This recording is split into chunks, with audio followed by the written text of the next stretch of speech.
I still remember the day my grandmother died. It was a somber affair with the entire town of Oakdale, Illinois in attendance. I stood at the back, feeling a sense of guilt and regret. My grandmother had been the glue that held our family together, and her passing left a gaping hole. As I looked around at the sea of familiar faces, I noticed a woman I had never seen before. She was dressed in a black suit, her eyes scanning the crowd with a mixture of curiosity and disdain. I felt a shiver run down my spine as our eyes met, and I wondered what she was doing here. The woman's presence seemed out of place, and I couldn't help but feel a sense of unease. It wasn't until I received a letter in the mail a few weeks later that I realized why she was there. The letter informed me that my grandmother's long-term care insurance company, Alera Group, had been involved in a major data breach. It seemed that hackers had accessed the personal information of thousands of clients, including my grandmother's. I felt a wave of anger wash over me as I read the letter. My grandmother had been dead for months, but the thought of her personal information being compromised was unbearable. I couldn't help but wonder what other sensitive information had been exposed. As I delved deeper into the situation, I discovered that Alera Group had known about the breach for months before alerting its clients. The company had been working with hackers to try and contain the damage, but it seemed that they had botched the job.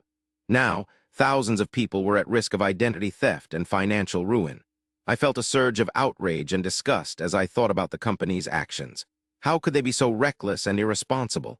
I spent the next few days researching the situation, talking to friends and family members who had been affected by the breach. We all shared a common goal: to hold Alera Group accountable for their actions. As I sat in my living room surrounded by stacks of papers and documents, I felt a sense of determination wash over me. I was going to fight for my grandmother's memory and for the rights of everyone who had been affected by the breach.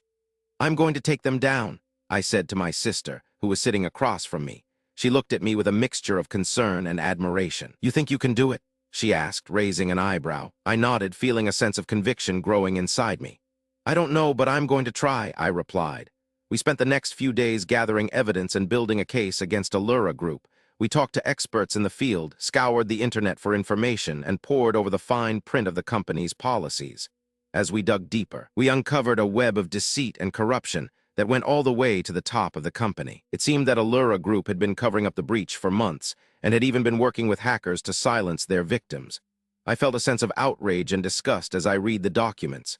How could a company do this to its clients? Didn't they have any conscience? I knew that I had to act fast. The deadline for filing a claim was approaching, and I knew that thousands of people were counting on me to take action. I grabbed my phone and dialed the number for the law firm that was handling the case. As I waited for someone to answer, I felt a sense of trepidation wash over me. What would I say to the lawyers? Would they take my case? Finally, a voice answered on the other end of the line. "Hello, is this the person who called about the Alera Group data breach?" the woman asked.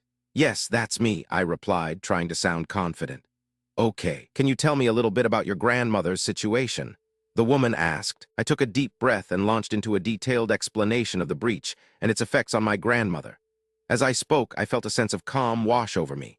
I knew that I was doing the right thing. When I finished speaking, the woman on the other end of the line told me that she would send someone to my house to discuss the case further. I felt a sense of relief wash over me as I hung up the phone. The next day, a young lawyer named Sarah showed up at my doorstep. She was friendly and professional, and I felt immediately at ease. "So let's get down to business," she said, pulling out a stack of papers from her briefcase.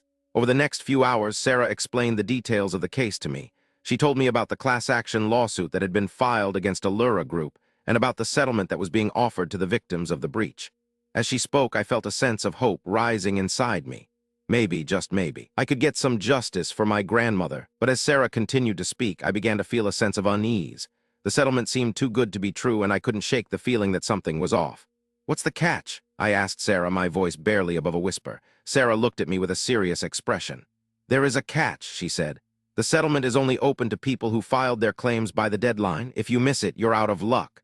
I felt a wave of panic wash over me. The deadline was in just a few days, and I knew that I still had a lot of work to do. "I need to file my claim," I said to Sarah, my voice filled with determination. Sarah nodded. "I'll help you do it," she said, "but you need to act fast. The deadline is tomorrow, and I'm not sure if Alera Group will extend it." I felt a sense of adrenaline coursing through my veins as I grabbed my laptop and started to fill out the claim form. I knew that I had to act fast, or risk losing my chance at justice. As I typed out the details of the breach, I couldn't help but think about my grandmother.